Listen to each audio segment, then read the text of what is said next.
This work better? Yes. Okay. I'm sorry. I'm gonna have to take it off video just because I'm reading this quote. All right. I'm gonna get back into it. Sorry, y'all. I don't know what's going on with my audio. All right. Wanted to share with y'all a quote that I got from my trainer, which I think is pretty awesome. It says, "In a race between a lion and a gazelle, many times the gazelle wins because the lion runs for food. The gazelle runs for purpose. Purpose is more important than need." So understand that we have to have a purpose to show up every day and do what we need to do. This is also a friendly reminder. We're 30, 60, 90 days from getting a closing, from meeting our health and fitness goals. So what you do today is going to show up in 30, 60, 90 days. If you do nothing, you're not going to have any results. If you do something, obviously you will start to see the fruits of your labor on the other side in 30, 60, 90 days. And for me, I want to be in my best shape by 45. So I am leaning into that right now and putting in the work every single day to make sure I make that happen.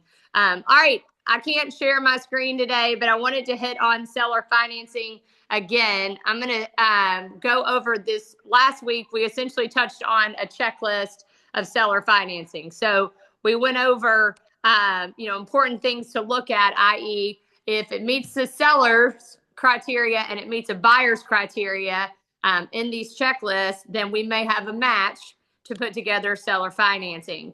And now I asked it, just so everybody knows, I asked ChatGPT, all right, how can I make sure I'm protecting? What terms do I need to put in if I have representing a seller in a seller financing deal, or if I'm representing a buyer in a buyer financing deal? Pop quiz, how do we make sure we're protected in this? Those that were on last week, what did I ask you to make sure that you took care of at the beginning of putting a deal like this together? Anybody? If you're going to put in this work, how are you going to get paid? Right? So all that to say is y'all got to understand that if you're putting together a seller financing deal, they're not getting a large sum cash out.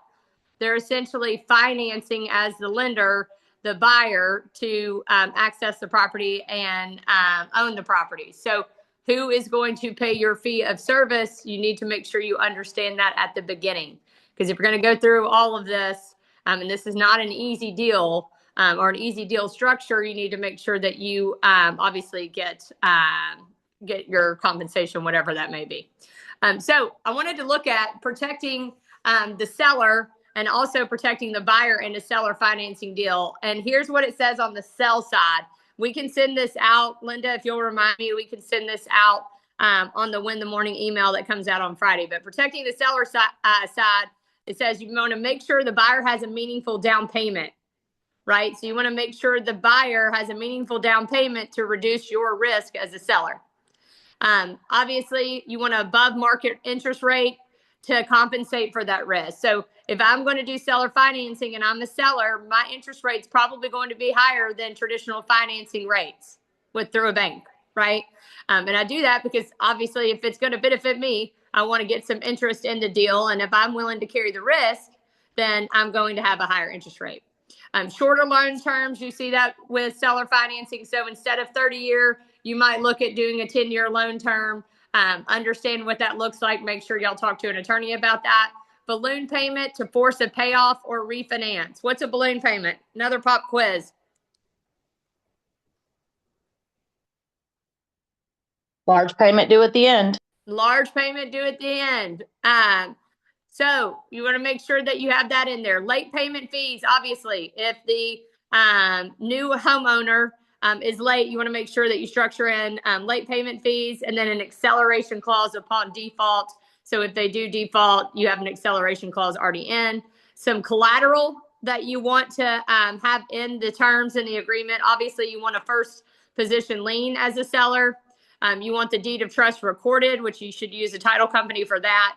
You want a due on sale clause preventing unauthorized transfers, i.e., if they go to sell it and they haven't paid off this first lien, then you have a due of sell clause forcing them to pay off that first lien before they're allowed to then transfer the property. There's no assumption clauses in there, i.e., they cannot give this essential, what I'm trying to say, they cannot offer this financing to another seller or buyer. They can't assume it. So without seller approval, and then obviously a personal guarantee if buyer is purchasing in an LLC. Some other things I think are interesting. If you're a seller and you're putting together seller financing, you need to require obviously hazard insurance. Seller is named as a mortgagee or a payee on the insurance. So the seller is actually named on that. And the buyer is still responsible for insurance, property taxes, and HOA dues. And you have the right to cure if buyer fails to pay taxes and insurance. So some other things just to make sure that you're safeguarding yourself, make sure you're using a title attorney, and a loan servicing company is also recommended. So all that to say, if you're a seller, those are protection clauses and terms that you may want to consider putting in if you decide to utilize seller financing. This is very convoluted, so we're going to send this one sheet out so that y'all have it. So again, we went over the checklist. If the seller meets this criteria and needs, and if the buyer meets this criteria and needs, then we can look at this checklist. And when we go to put the deal together, we can make sure that we have coverage for whomever we are representing. And then we're also going to make sure that we're getting our compensation as such. In terms of the buyer protection checklist, if I'm representing a buyer and they're doing seller financing, I need to make sure the title that they're receiving is clear, i.e. there are no liens against property, right? The seller has legal rights to finance the property. So you want to make sure the seller can actually finance the property. We want to make sure the deed is recorded and the seller lien is clearly defined and documented. Okay. I like this in terms of the loan transparency. So if I'm representing a buyer and they're doing seller financing, I want to make sure that I talk to the attorney to make sure there's a fixed interest rate, i.e. the seller cannot increase the interest rate or increase it without my knowledge. So I want to make sure that those terms are written in the contract so that I can protect my buyer. I want a clear amortization schedule. I need a promissory note with full terms, and I need payment due dates and grace periods, right? So I need to understand that. And then I need obviously rights to refinance. The goal is if I'm buying the property, I want to refinance it in a certain amount of years and get traditional financing so that then the seller financing goes away. I clear that first lien, and now I'm essentially getting a mortgage through a traditional bank. The only other thing it says on here is that you want to make sure there's no unreasonable prepayment penalties, that you have a defined balloon date and what is the amount, and that you have written payoff procedures. So all that to say is, again, it talks about using an attorney and making sure that you have somebody that is representing either party. And if you are representing them, again, I want to make sure that you're getting compensated as such. I really like how they wrap this up. It says a well-structured seller finance deal protects both parties. Clear terms prevent misunderstandings, reduce risk, and create confidence in both sides. This is a great option. Just because you don't understand it doesn't mean this isn't an option for you to utilize. So I want y'all to look at this one sheet that we're going to send out. Linda can send this out and really study it and understand this creative financing hack so that you can essentially, if you see that this might meet a buyer need or a seller need, you could be the problem solver and the one to provide a solution. What questions do you have about this? This is convoluted, so I'm asking you to unmute yourself if you don't understand what I'm saying. I understand it, Sarah, but I wanted to say something just because I had a thought of when you can use this. A lot of investors like to use this when people have low interest rates and a lot of equity, those types of things. So I just want to put that out there that, like, if you're a new agent, those are the types of deals that, like, right now this could work for, right? Yeah. I mean, a lot of investors like this play. Once they've invested in a certain amount of properties, they'll either look at private lending or seller financing. Yeah, so it may not be good for maybe a buyer who doesn't have a lot of cash, but a seller, somebody who's like, hey, an investor who's like, hey, if you put the deal together, find me somebody who's willing to, finance it. And then usually they'll have the capital to make sure they can pay you for your work as well. Well, and I just think it's important, y'all. There's a lot of people with a large amount of equity that may want to use seller financing as a way to move their property, but also retain some sort of tax strategy in terms of capital gains. And they prefer to get payments over, several years. So it's a strategy for those folks too. So if you have a large amount of equity in your home, which most Americans do right now, this is a great strategy for you to present to them if they're interested in doing that and they're interested in unloading the property, if they don't want to get hit with capital gains, and then they want to get payouts over a 5, 8, or 10-year period. But there is certainly a market for it. I think we get stuck in the box of we have to do traditional financing, but there are all types of financing and creative financing available that may meet somebody's need that you'll never know until you start asking those questions. So what other questions? We'll send out this one sheet. I just think it's important for y'all to review that and understand it. I also had a lady reach out to me about 1031 exchanges, which I'm probably going to bring a snapshot of that to this call. Here's the deal. First off, if you do not read every single form, and I mean every single form written by Mississippi Association of Realtors and the Tennessee Association of Realtors, you are doing yourself a disservice. Please print them out. Please put them in a binder and understand the clauses that are already pre-written in. When you do that, you can negotiate at a much higher level than any other agent in the city. So understand where to place things, understand where to word things and how to word things and how to structure special stipulations so that you can get your client what they want.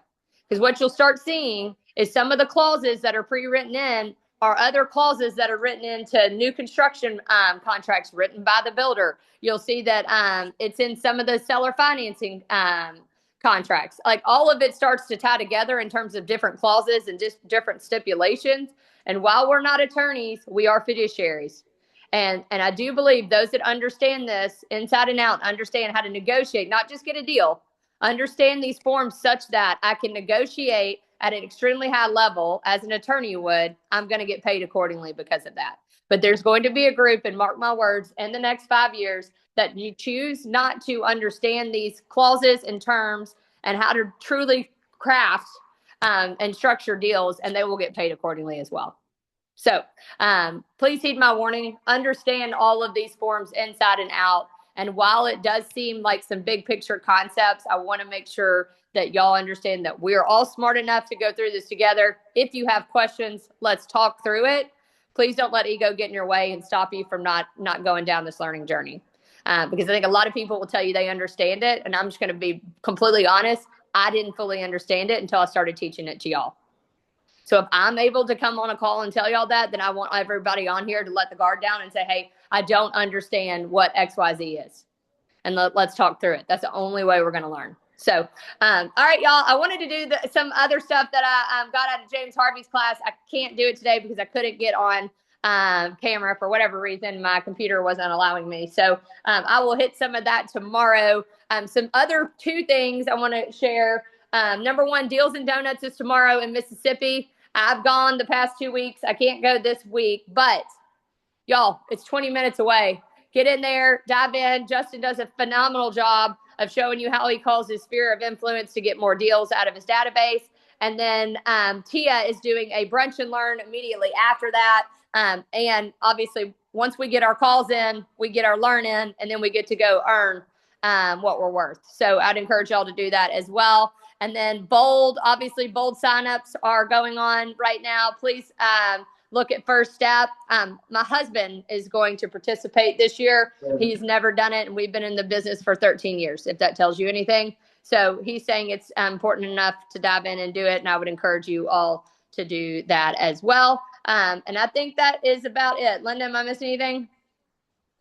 Leslie is also doing business financials tomorrow. If you don't make it to Mississippi, then she's doing her finance class tomorrow about how to be profitable and have your P&L and your budget and all things. So, and Leslie was nominated for Memphis Business Journal CFO of the Year. So if you want to learn from the best, I would encourage you to get in that class. So let your guards down. Let's go learn. Let me know if you need anything. Bye, What everybody. time is the class tomorrow? Tomorrow, With Leslie? the brunch and learn is what time? 11, Linda? We'll put it in the group. Or that Leslie's is at Noon. yeah, 12 to 1. Hey, hers we'll is put 12 to 1. everything, Okay. all the flyers, y'all, are on my Instagram. So if y'all just go over to my Instagram, it has all the information on it for both classes. Okay. Thank you. All right. Thanks for asking that question. Dorcas, congratulations. We're going to put a post out for all of those that, Sammy, I think I saw your name. There's several other people. I don't have it in front of me right now, but congratulations on going through the leadership journey with Mar. Awesome work, you guys. I appreciate y'all. Thank you. All right. Bye, everybody.